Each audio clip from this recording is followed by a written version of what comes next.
I'd like to welcome you today to this episode of the Healthcare Leadership Excellence Podcast.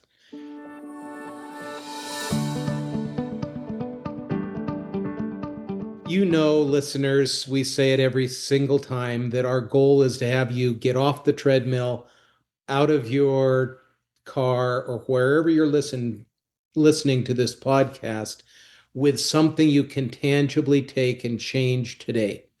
We Theory is great, but as one person said, theories never climbed a mountain. And today we have two individuals with us that have spent dozens, if not hundreds, of hours interviewing C suite individuals across the nation on what is most effective for the first 90 days. Now, you, the listener, might be thinking, but Carl, I've been in my slot for 5 years. This isn't the first 90. And I guess I would put out there, well, starting today, you have 90 in front of you. And what you will learn today from Neil Marshall and Kurt Mosley, who have put together the first 90 days strategies, we are in for a gold mine opportunity. So, Kurt and Neil, welcome to the podcast. It's good to be with you. Thanks, Carl. Looking forward to it. So, jump in with us and just briefly, each one of you, if you could just describe what brings you to this point where we're talking, a little background so our listeners know who they're talking or listening to today. Sure. I'll go first if you don't mind. So, Neil Marshall, I'm the chairman of Health Search Partners. And as the name says, we specialize in doing health search. We do executive search, mostly C-suite, for hospitals and health systems across the country. I've been doing this, the executive search thing, since about 1990, and have placed over 600 executives and interviewed over 10,000 executives in hospitals and healthcare. And also with Kurt, kind of the architect of our 90-day series, which is what we're going to talk about today. So looking forward to it. Super. Kurt. Well, again, Carl, thank you for having us. I'm Kurt Mosley. I've spent 35 years in healthcare leadership and executive search, helping hospitals and medical associations across the country find the right leaders to help them lead. I'm the association practice leaders with Health Search Partners, and I work with Neil, or I work closely with organizations to identify leaders who can make a real impact. Before that, I spent over 30 years with AMN Healthcare and Merritt Hawkins, building endorsed partnerships with over about 25 state hospital associations. And I've had the privilege during my career to speak to thousands of healthcare executives nationwide, and I'm a proud member of the Executive Speakers Bureau. I'm passionate about the future of healthcare and helping shape it by supporting the leaders who drive it. Super. So if there's one, and this is to our listeners, if there's anything that bugs me, it's when I'm reading something and I actually get into the N of what they're basing their opinions on, and it's a survey of 45 individuals, and suddenly it's kind of, not so much. But I hope you listened. We have decades of experience, hundreds of people placed, and thousands of people interviewed. So the ideas you're going to hear over the next few minutes are vetted, developed, and tried and true. So let's just dig in, gentlemen. Their Harvard HBR published a book, The First 90 Days. The president is, the first 100 days. What is it that makes these first 90 days, whether it's, as I mentioned, a seasoned executives deciding I'm going to do something different, or someone who's truly in the slot, what is so crucial about these first couple of months? Well, based on our interviews, based on everything that we've read, the first, and it's not necessarily just 90 days, but those first days set the tone for the rest of the time that you're in the organization. And there are things that either positively or negatively that people do in those first 90 days that are never forgotten. So let's drill down immediately, because if I was listening to, oh, just right now, I'm thinking, wow, what would that be? And again, not to hold you to numbers here, and both of you obviously can respond. Do you have a top X? You know, David Letterman made the top 10 famous, ESPN has it. What are the top things that, Carl, if you're starting your 90, this is what you got to do? And if you're starting your 90, Carl, please don't do any of these. This goes to both of you. Well, I'll start with what you probably want to do. I think first of all, you want to say to yourself, what symbolic action am I going to take? Well, what's the first thing I'm going to do?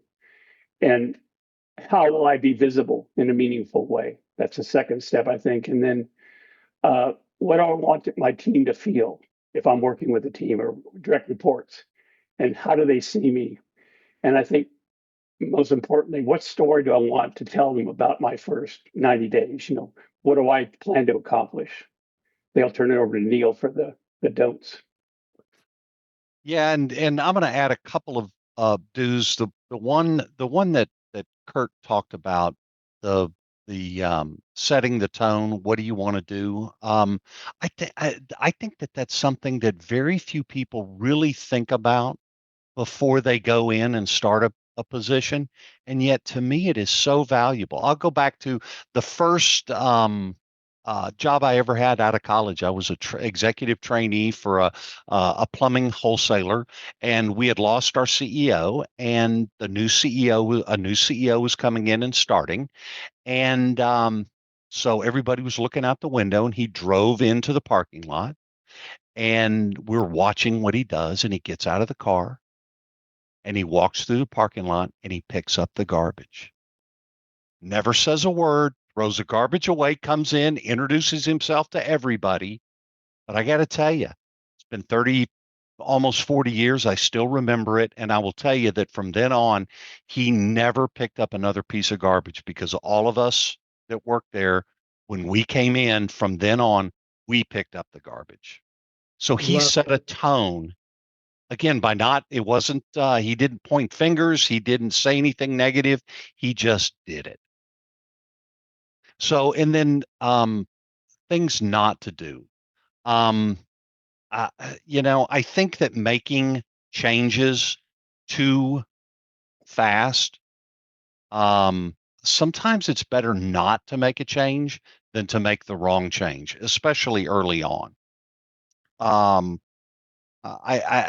I and making sure that you know what the sacred cows are, and that you don't disturb those sacred cows. Culture is one of the most complex things to understand, and you certainly can't change culture overnight. Um, but you really need to understand the culture, and sometimes that takes a little bit of time. How do I know as a new executive um, what the sacred cows are? How do I find that out? You know, yeah. Well, one of our guys, Jay Robinson, CEO at Kaiser, um, his 90-day tactic was that he went and met every single leader in his hospital, 150 leaders in less than 90 days. And he asked all of them, if we're successful, what has changed? My guess is after those 150 interviews, he understood what the culture of the organization was. You mentioned in one CEO you had moved into as you said here, he moved into the hospital for his first 60 days to demonstrate his commitment and build visibility. Tell us more about that. Well, that was Richard Parks. He was with Covenant Health in Lubbock, and it's a great story. But I guess he moved ahead when he assumed his new role, and his wife stayed behind selling the home. But he did move into the resident lounge for 60 days. And he slept in the same on-call rooms that the doctors do. So he established that credibility with the doctors right away. Um, and his message was really clear, Carl. It's I'm with you. I live this with you, and I'll fix what needs fixing. Because as people my age and a little older, that I am, you always, when you wake up in the morning, he was waking up with the residents, and the first thing you always ask is, "How'd you sleep?" That's just what you do at my age. So, and I'm aging myself. But anyway, they were like, "Well, these mattresses stink. They just, my back's killing me and everything." He said, "I can fix that." So he calls the facilities manager, and he says, they may have a truck, and they got two pickup trucks and went to Costco and got all new mattresses in one day. And basically, it was like I said, it laid the foundation for him establishing he was a man of action, and it developed camaraderie. I mean, to the point where it lasted his whole tenure. Uh, that's what they remembered. And from that, Carl, he built relationships. He started hanging out in the doctor's lounge, eating with him, which was the next step, not sleeping with him, but eating with him. And then, he showed that he could take quick action by how quick he turned around the mattress situation at the facility. Yeah, and So the only thing I'll add to that, Carl, is that Richard Park's story was the story that created the whole 90-day series. When Kurt and I interviewed him about something else, I said, "This is outstanding. I wonder if there are other healthcare executives who have done something really bold, really strong, a great tactic."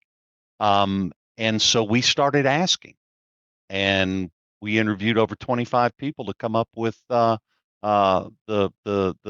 series that we put together, and we're continuing to do it. And if I can just add one more thing, Carl, that he showed a lot of self-awareness. When you look at those, sometimes people look at those emotional pillars, but it was self-awareness that I think he helped to really create with his actions. we talked about that in the pre-interview to some degree. You mentioned, Kurt, your talk that you've given, again, a professional speaker here, on you mentioned a staggering statistic in your poverty speech that 1% of our multi-trillion dollar healthcare spend is on wellness. 1%, yes. Yeah. And it equates also, Carl, to our situation with poverty in America and the cost, and we see it every day. And people always say, "What is that for?" I think it's 4.6 trillion is where we're at right now. But another staggering fact about that, of that 4.6 trillion, 2.3 trillion, or half of it, equates to 5% of our healthcare population. Let me say that again. 5% of our healthcare population accounts for half of our healthcare spending. So with everything that's going on in the world today, with everything going on in Washington, you look at that and say, if we could spend this money up front and help these people to get to better health early on in life. My daughter went to buy a car, and I'm sure people on our podcast today have daughters that have been with them buying a car. And she wanted this beautiful car, and she showed it to me, and it was just too good to be true. And it was a hurricane car from Hurricane Harvey. And what I was trying to explain with that, and the analogy, if you look at 5% of that healthcare spending, or 5% of the population accounts for half the healthcare spending. Once a car is rusted once, it doesn't run right the rest of its life, and we have to fix that early. So those are the points I think I'd like to get across today when you look at where we sit today and how we're handling the money we spend on healthcare in America. So, on that same thread, one of our listeners today is going to be mid to upper level, who may have some say over where her part of that 4.5 trillion is spent within her demographic area. What are some ways that this person can think differently so that, I mean, that is another staggering 5% account for half. That is a head shaker. But How to remedy that? well, we look beyond, we look at the numbers and we get lost, Carl.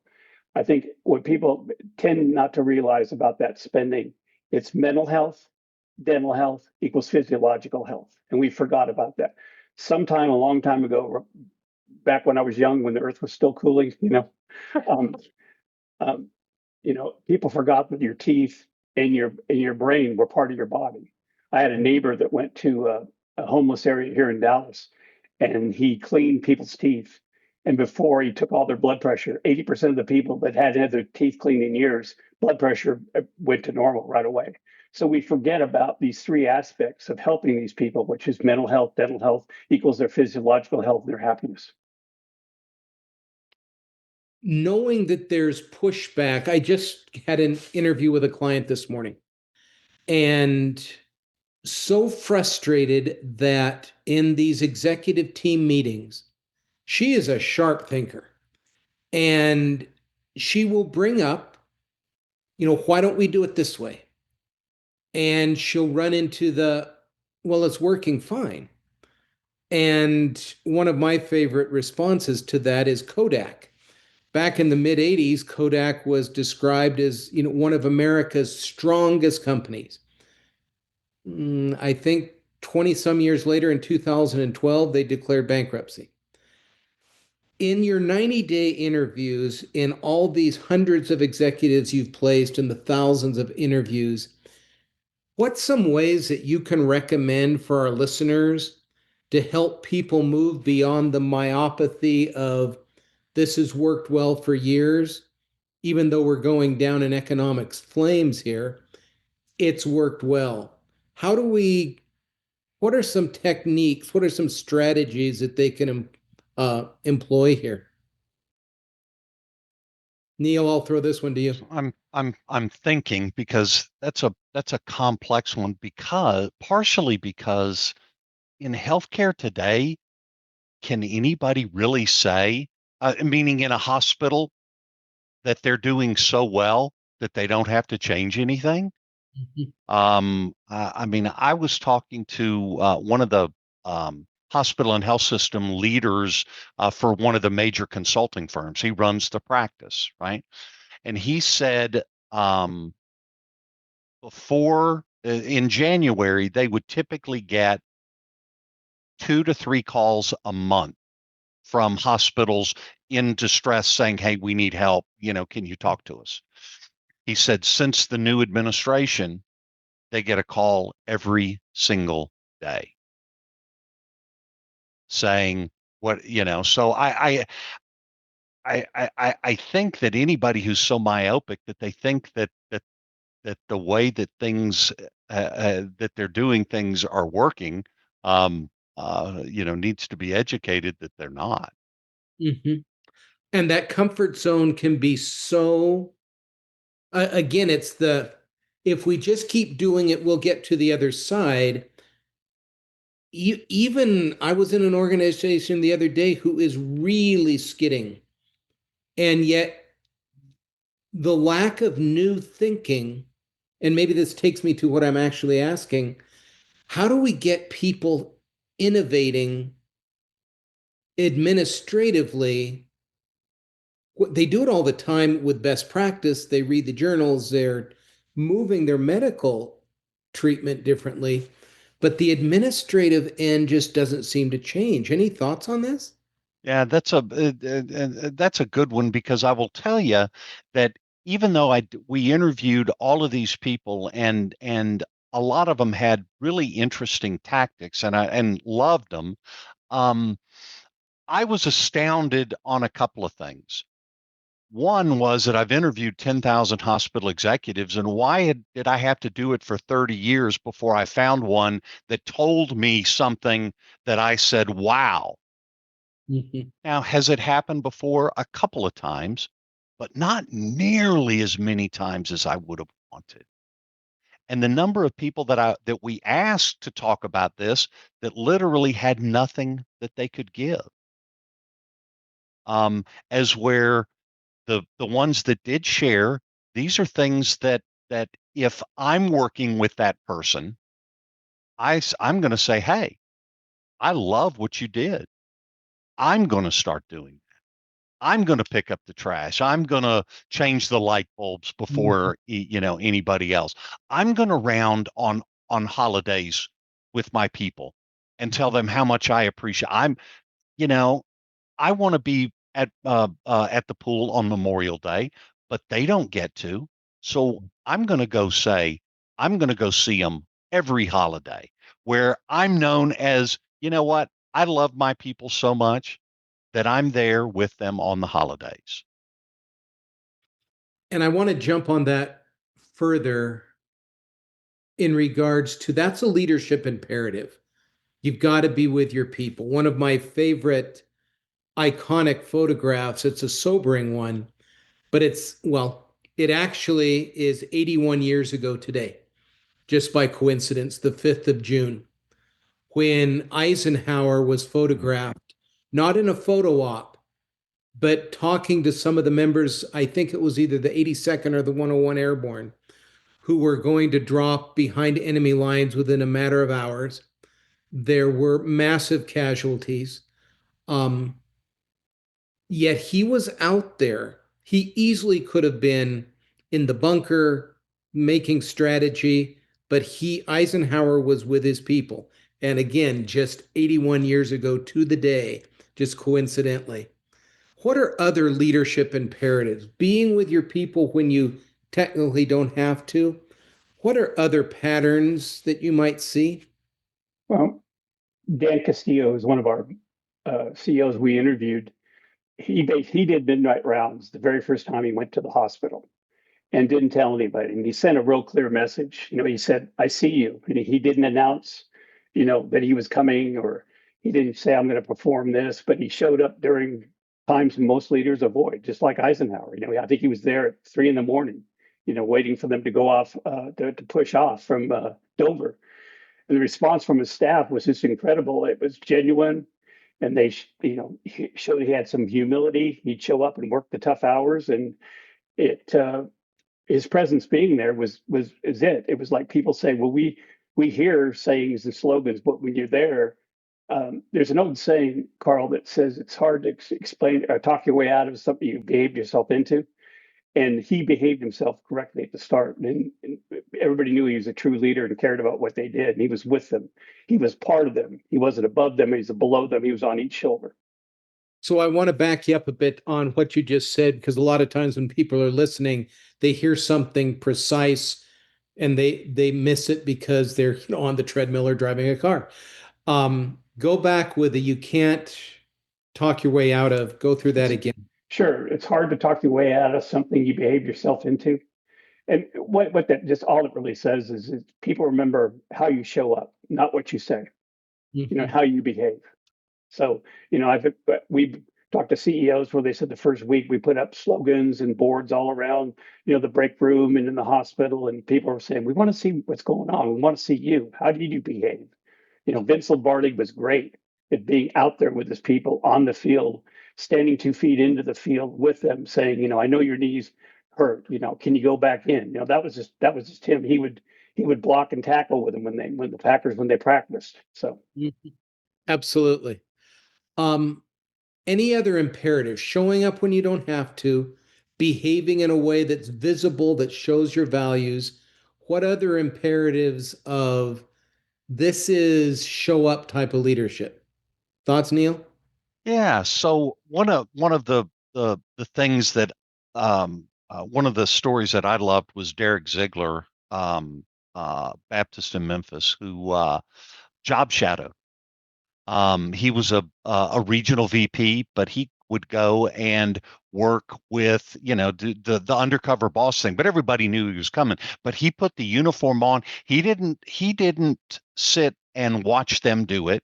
If they were picking up trash, he picked up trash. He washed dishes. He did everything that they did, just like them. And he would say, "Show me how to do it," and then he would do it. And they'd say, "No, no, you don't have to do that." He's absolutely not. I'm doing. You stand over there. I'm going to do your job. Um, that kind of commitment to the people. I'm frankly shocked that more CEOs don't do things like that. Mhm. I really am. What else in regards to this is, and again, we are not listeners, speaking to our listeners here, we are not describing token behaviors that can be seen through in a heartbeat. This has to come from a value base where you're not showing up just to show up and make an appearance, but this just demonstrates a deeper value. So again, showing up, doing others' jobs, showing interest in them. What other items that don't look trendy, that aren't just an action, but strategically work? What others Yeah, can you suggest? and I will say along those lines, doing something for show works once, and then it doesn't. You have to do it. Wayne Sensor, every single Christmas he was there. If he had just done it one Christmas, it would have gone away. But he did it as a matter of fact, he missed one Christmas because his family had to be out of town. There was a family death, and he had to be out of town. And everybody asked about it. So he made sure that he picked another day to come in and do that. Mhm. Um, Mike Polito, uh, uh, he said he took different routes through the hospital whenever he went somewhere. And I said, why did you do that? He said, because if you go the same way and and see the same people every single time, there's only so much effect. I would go around the corner. I'm going to see people that I've never seen before. I want to stop. I want to talk to them. I want to ask them how their day is. What are things that I can do to help you today? But it can't be once. It's got to be forever. So And how do you get that? Go ahead, Kurt, no, please. no, I'm sorry. I was just going to say to piggyback on that. One of the CEOs we interviewed, it's along those same lines and kind of what it was talking about before, but he his quote was, and I loved it, he said, culture is not created in the boardroom, it's built on the floors. It's when you're with them. And during like the hours nobody expects you to show up, or as Neil said, doing tasks in the kitchen that nobody expects you to do. He said, that's how I created the culture at the hospital, because that's the big question. Everybody says, what about the culture? How do we understand the culture? How do we interpret the culture? Live the culture, be the culture. So Okay. one thing I want to add, uh, I had a client who their ER was so bad that it was literally tanking the hospital. The ambulances weren't coming anymore because they were having to wait for an hour to get in. I mean, it was so horrible, and they kept going on and on about it. And finally, I pulled the VP of operations who was responsible for it. I said, I don't understand. If this were my hospital and this were my ER, my office would be down in the ER until it was fixed. Yeah. And he said, "You know what? You're right." And he did. He moved his office down to the ER, and he stayed there. And he was there for a long time. He was there for 3 months, but he was able to then really get it fixed. So I'll describe a scenario, and you two are now my consultants. There's two different ones. Um, the first one, and this just boggles my mind, when someone will talk about a, a new idea that they're rolling out. And you know where I'm going with this. Um, I'll say, okay, how did you get it out to people? And literally, I can, count multiple times. Well, we sent a system email. And, if that's not bad enough, I'll come back and I'll say, okay, and what did you do to follow up?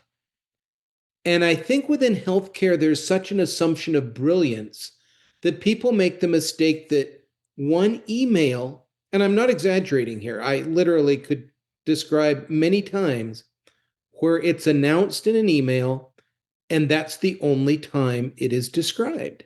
And yet they're upset because it hasn't been implemented. Using your 90 days experiences here with these many interviews and placements, what would you tell someone who has just said, but we sent it out and they should know? We expect them to be smart. How do you respond to that? So I'm going to do the short one and then a longer one. The shorter one was so again, my first boss. Um, uh, he could have sent a memo out and said to the bullpen, the inside salespeople who are answering the phones, he could have Mhm. sent out a memo. This was back before email. So it would have been a paper memo that said, hey, I don't want to hear a phone ring more than twice. You people need to answer it. Right? Well, this But is he a great didn't. story. I love it. But he didn't. One day he walked out and all the inside salespeople, we were kind of jawing at each other and doing this and doing that. And the phone was ringing. And he very calmly walked over and picked it up. Grover Martin, Ferguson Enterprises, how can I help you? He took the order, hung up the phone, never said a word, handed the order to one of us, and walked back in his office. Okay. Well, I let me tell you, and these were very young, aggressive people that he was dealing with. And from then on, if the phone rang, we were fighting each other to pick it up. I remember one time the phone was ringing. He walked out of his office, and one of my guys dived over his desk to make sure that Grover didn't answer that telephone. Now, and he didn't have to say anything. never said a word. So that's one. We had a CHRO that we were talking to, and they rolled out a very complex, big, and I can't even remember what the new strategy piece was. But then what they did is they broke it down. So they rolled it out, but then they broke it down into 12 different pieces. Every single month, they picked a piece, and every communication, every meeting, everything started with that 1/12 Mhm. of the strategy. And then once that month was over, then they went to the next one, and then the next one, and then the next one. And by the end of the 12 months, the full strategy had been rolled out, implemented, and became a part of the culture. So, using your very last word of that, the culture, um, give me your thoughts on the following. There is a hospital that has a world-class surgeon. She is amazing. Brilliant in her field, literally one of the top in the world, not by her description, but by people in her hospital. And she is very reluctant to acknowledge that culture can really, we're medical professionals, we do our job, we do best practice. And if we're a little rough around the edges, or if there's a tone of voice, or if morale's bad, that's just tough. She just rolls her eyes at the culture aspect. What would your experience, again, with decades and thousands of interviews, if you had her one on one, what would you tell her? You know, And I'd like and both of you to yeah, respond. yeah, Sure. thanks. I was going to ask Kurt to be thinking because this is off the cuff, right? I would probably try and do some research around that and gather some stories and then take time as I'm spending time with her to tell her those stories where culture does matter and being rough around the edge. Well, I'll give you an example. I interviewed an emergency room director one time, um, and she told me that it's our job to save them, not to kiss their whats. Hmm. But I would tell this physician this story about how aghast I was when this emergency room director told me that, because not only do you want to save them, but you want them to feel good about saving them also. You don't want them to be angry because you saved. Got it. Kurt, thoughts? I think to piggyback on what Neil said, I would talk to her about perceiving, and understanding the emotions and the concerns of the people around her. And in a lot of cases, I've dealt with very similar types of personalities. And my first advice to them is it's an old John Wooden quote, but where he said, "Be quick, but don't hurry." Yes. In a lot of cases, their response is so swift and to the point. People say they didn't listen to me, they didn't understand it. And you have to be quick. It shows confidence. But haste, it really reveals insecurity. And I think when people in those positions there may be some insecurity there and they have to understand that. And maybe that's why the personality is coming out. Um, but not to panic, especially during crisis. I think that's one of the key things. So one thing that fascinated me in our pre-call and that you two have done in our time on the recording live today, um, and I'm a huge fan of this, so I hope it just isn't confirmation bias. But you have made some excellent points today without doing anything more than telling a story. The garbage story, the phone story, this story you just told about the ED director. Um, why why do stories, and I don't think I'm the only one out there listening, that I remember stories. Why is that so important? And what does your background tell you about that from the numbers and just not anecdotes? The one thing that I will say is that as I've matured, Carl, as we've matured, I start understanding that a lot of the stories are not off the cuff. They're well thought out. They're real, but they're also well thought out um, uh, uh, situations that people use to demonstrate a point. Um, and you know, I guess I go back to, when my mama was yelling at me, when she was yelling, I didn't listen. Okay. But when my grandpa would tell me a story, I didn't always realize that he was also giving me a lesson, or when my daddy was giving me a lesson, by telling me a story about a time. Well, this is real. And this just can't, he told me the story about a time that he had a BB gun and he didn't think it was loaded, and he pointed it at his sister, and at the last second he moved it and shot, and it was loaded and it shot. And he said, Neil, I fell to my knees and thanked God that I didn't shoot my sister. Okay. Now, what he was also telling me was, son, when you have a gun, you don't point it at anybody ever. But he didn't say that. He told me a story, and I remember it. It's 50, 60 years ago. Yeah, absolutely. And Now, I think with stories, Carl, it shows authenticity. That's how we learn. We read, from comic books to little, books when you were 1 or 2 years old. And when you tell the story, it's not made up, but it shows that people go, that can't be real. But when you tell the story, it shows authenticity. You can't make some of this stuff up. You really can't. So, and that's how people learn. And those stories are how we've learned through life. They've been passed down through eons. So that's why I think stories are very important, especially real life leadership stories. what would be for a brand new person, a brand new leader? And this is one thing I'd really like you to jump into for me. A lot of the people I work with are nurses, and they are bright, brilliant people. The trouble that many of them struggle with is they graduate with their BSN, they pass their NCLEX exams, they come on the floor for 2 or 3 years. They're great bedside nurses. They make great friendships. They're buddies with the other nurses. They go out for drinks after shift or whatever they do.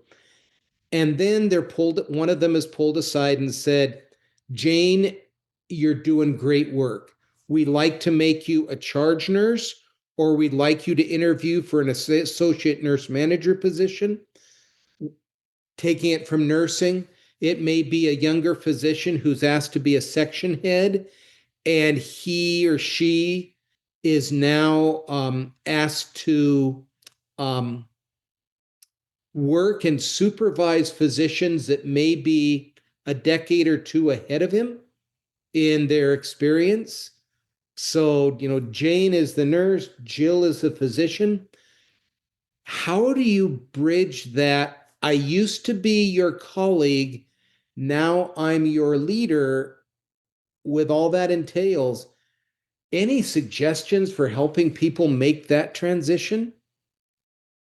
You know, I, I think I think the most important part once you become somebody's supervisor is you're going to have to perform some kind of action, supervision, if you will. But if you listen before acting, I think that's very important at the start. Clarify your vision and what it is, and clarify it early on how you see them working together with this new person in your new role, and be calm. Because a lot of people come in first day, I'm the leader now, and this is what's going to happen. Act, you have a new role. You don't have to show it. You don't have to bully your way into the new position. Excellent. Neil? So I had a peer who, unbeknownst to me, was made my boss, and he sat down and told me, right, Neil, listen, I just wanted you to know that they promoted me. I'm now your boss. I said, all right. And I love the guy anyway. But then he said, but here's the deal. I don't know any more than you do. I'm no better than you are. I need your help. Will you help me be successful? And it wasn't just one conversation. It was from then on. Every time there was a bump in the road, every time there was a decision to be made, he brought me in and said, Neil, I need your help. What would you do here? Now, he didn't always agree with me, and he told me that, up front. He said, listen, there may be, we came to a fork, and he said, I hear you, but here's what I think we ought to do. Will you support me on this? Mhm. And I would say, yes, I will support you, because he listened to me first, but he made me a part of his success. So when he was success, so fast forward about 18 months, he was offered a new position in the company. I mean, a major position that ended up making him, a wealthy guy today, Mhm. right? When he told me he was gay, then he asked me for his advice again, and I supported him, and I was his biggest fan all the way through, because he got me on the team first. Go into that a little bit more. How do you get people? Certainly, hearing what you said, any additional ways to get people on the team before you start moving down the line? And I'll answer, and then Kurt, if you've got something. But the other thing that I would say is, figure out what your people want and go for an early win that's a win for them, Okay. right? Figure out what's, to give an example would be, there's a process that's broken. Everybody's complaining about it, right? Get everybody together and figure out how to fix that problem, and then go fix it. And backing up, very few people have done this, but when I'm working with somebody and we're negotiating their package, one of the things that I tell them is, let's negotiate an early win. Mhm. Let's figure out an early win, and we're going to negotiate it up front. Not a win for you, but a win for somebody else, meaning a win for your team, or a win for the physicians, or a win for the staff, right? And let's negotiate it up front and talk to the board chair and say, hey, will you commit these dollars, or this, or this, or this, so that I can get this early win, so that we can get this early win. And when you do it for your people, they don't forget it. That's excellent. Kurt, any thoughts? Yeah, and I think I harken back to my father told me, obviously world advice always. I mean, one of the biggest things he told me, I remember he told me one time, and he said, don't get too excited about this. Nobody gets out alive. And he was talking about life, you know, but, but he always said to me, he said, Kurt, he said, you forget, I was 18 once, and I looked kind of like you, and I was like you. I've done this before. And I think when a person moves on that next level and is supervising somebody, not need to remind them, but show them you've done that job before. And you're here to help them. I've been through what you've been through. And I always, used to think my father didn't do that, but he did. He did the same things I did. He experienced the same things, and he experienced life the same way I did. So, piggybacking off that, Kurt, I love the response from both of you here. It's hard to go through a week without seeing some information on this. We've got baby boomers, Gen X, Gen Z, millennials. Um, there are at least four, I've heard as many as five generations in the work site here. And, you have Gen Zers rolling their eyes at the boomer comments and calling them out. And the boomers are just as guilty by, decrying the huge lack of XYZ that Generation Z has. From your experiences with the 90 days and all these executives, any words of wisdom for people who are scratching their heads on either end of that continuum? Kurt? Well, I think you brought up a key point. What people forget, for the first time this year in America, people over 60 are going to outnumber people 17 and younger for the first time in American history, Whoa. which I think is just very unique. And when I'm dealing with my daughter and my grandchildren, I have to understand and step back and go, like I said, that we're the majority now up there, but we have to step back and understand what their generation is going through. It's a little dated of a story, but I remember the CEO was talking to me about a doctor he was trying to get on board, but he said the doctor never communicates with me, and figured this 10 years back or so. And he said, I sent him email upon email upon email. And I said, did you try texting? He goes, what? He goes, I emailed him. I said, did you try texting? He was a Gen X. And this gentleman was a baby boomer. He texted him back in 30 seconds. So there you go. Oh, that's excellent. Yeah, so meet them at their meet them where they are, not where you are. Probably one of the most profound statements and stories, and this was not from the 90-day series. This was actually from Stephen Covey, right? Who said, "Seek first to understand, then to be understood." And the story that I remember was the story of uh, a guy that's on a subway in New York, and he's riding on the subway, and there's a man with three children on the subway with him, and these children are going berserk. They're running around, they're bouncing off the wall, and you've been there on an airplane more than once where you were just so angry that these kids they're disturbing everybody and they're running around and they're doing all this stuff. And finally, after a while, the man who's sitting there very calmly leans forward and says, "I'm so sorry about my kids." He says, we're coming from the hospital. Their mother has just died. And I think this is how they're how they're manifesting it. Well, the second that he says that, it changes everything about how you see that. So seek first to understand, right? Speechless on that one. That is profound. I want you to take a moment or two to describe to our listeners how they can find you, how they can use your expertise. So, this is just an opening for you to describe what you do and how people can get a hold of you so you can help them do it. Certainly. So I'll answer that if you don't mind. On the web, healthsearchpartners.com. We're also on LinkedIn. The way that we can help, two ways. One, if you're a senior executive and you need help attracting leaders, certainly willing to consult with you and help.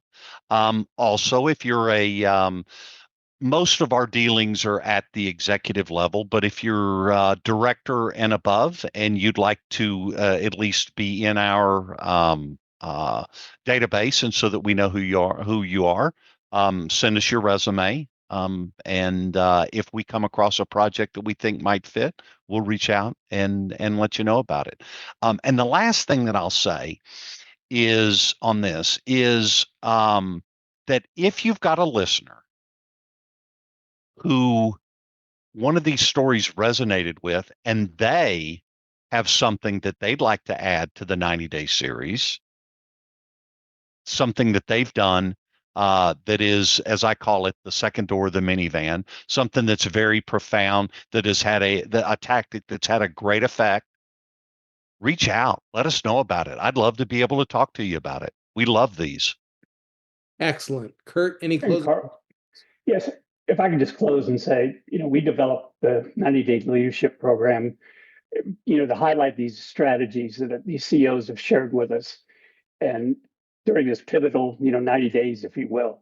And this early phase it's often a make or break window. People always talk about it, but it's crucial for setting the tone, helping them establish trust and generating early momentum, which is key. And it's more than just a transition. It's a foundation for long-term success in your new opportunity. And what a way to end it up. This is not something that is just an idea of the month. Following through on some of the things you've heard Neil and Kurt say today can actually be game changers. So, gentlemen, thank you so much for taking your time with us this afternoon. Thank you so much. It was good to be with you, Carl.